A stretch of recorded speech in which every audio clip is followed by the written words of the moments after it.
Hey guys, it's Kai from Cool Collectibles. Just wanted to give you guys a quick rundown of the new DX12 Batman that I received today. So here's the usual DX box that he came in. That folds out, and this time they've got a nice blueprint of the bat, and they've actually changed the design of the box so it doesn't fold out over here, which is nice. And the cover and the texture of the box is really nice too. But onto the figure, it's bloody amazing. I love it. I never had the DX02, so I really can't compare, but this figure, hands down, is one of my favourites so far. So just a quick rundown of the accessories. You get the smiling face sculpt and the, I don't know what that is, but it's a grimace, I guess. The photos of the teeth on the forums and so on before the figure came out look really bad, but in person it's pretty much on the same par as the DX08 Joker and the teeth they did for that, so it's pretty awesome. So you get the assortment of hands. The head sculpt for Christian Bale is pretty spot on, I reckon.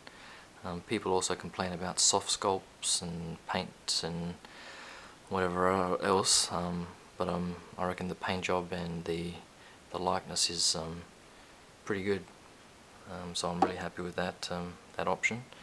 The cowl, people said it looked a bit goofy and it was a bit cross-eyed and so on, but I played around with the purrs on this, and the cowl itself looks pretty good, I reckon.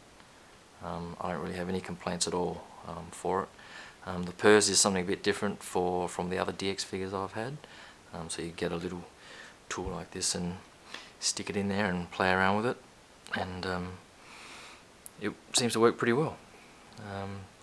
So it gets the assortment of weapons and so on. This has a light up feature which is really nice, and it's pretty damn bright too, so it does a good job of that.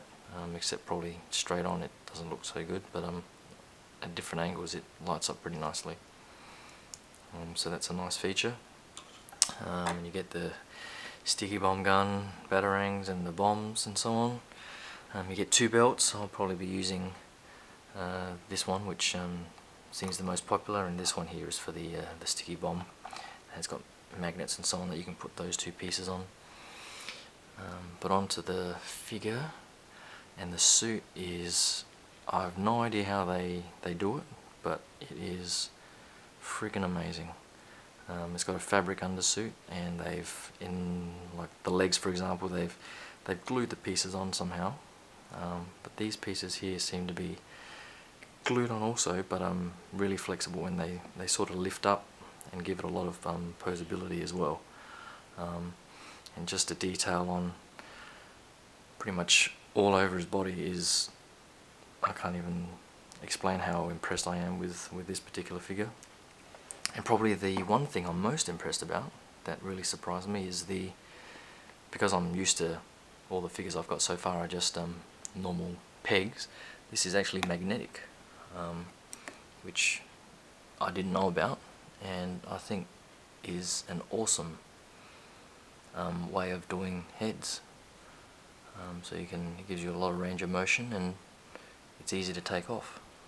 Almost fell down. So yeah, I was really impressed with the way they did that.